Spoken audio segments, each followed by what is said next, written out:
উত্তরবঙ্গ, সেখানে তো আগেই বর্ষা ঢুকে গেছে, কিন্তু দক্ষিণবঙ্গের মানুষ তো এখন বৃষ্টির জন্য হাপেত্তেশ করছেন। কবে দক্ষিণবঙ্গে বর্ষা ঢুকবে, মানুষ এখন তার প্রহর গুনছে।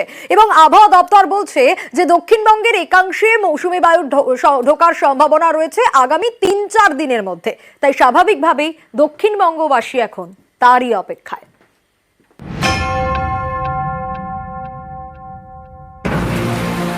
৩১শে মে উত্তরবঙ্গে ঢুকেছে বর্ষা। তারপর থেকেই উত্তরের জেলাগুলিতে দফায় দফায় বৃষ্টি, আর দক্ষিণবঙ্গে ভ্যাপসা গরম। সবার এখন একটাই প্রশ্ন, আষাঢ় তো এসে গেল, বর্ষা আসবে কবে?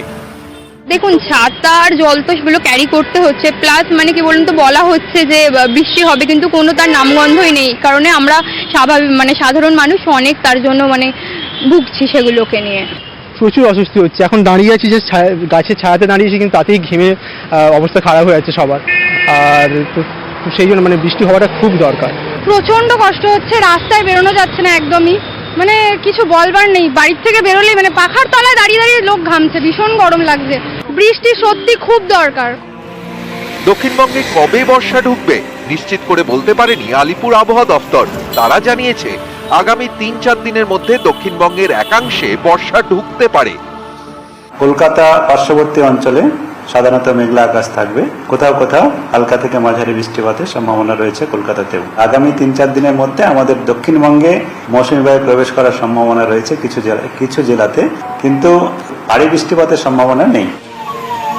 অনেকেই বলছেন গত কয়েকদিন ধরে আবহাওয়া দপ্তর পূর্বাভাস দিচ্ছিল ৪-৫ দিনের মধ্যে দক্ষিণবঙ্গে বর্ষা ঢুকতে পারে, কিন্তু সেই পূর্বাভাস মতো বর্ষা এগোয়নি।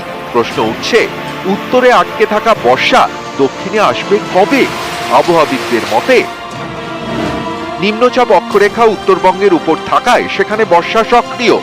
সেই অক্ষরেখা দক্ষিণে সরে এলে তবেই দক্ষিণবঙ্গে বৃষ্টি হতে পারে। আলিপুর আবহাওয়া দপ্তর জানিয়েছে আগামী ২৪ ঘন্টায় আলিপুরদুয়ার, জলপাইগুড়ি এবং কোচবিহারে ভারী বৃষ্টি হতে পারে।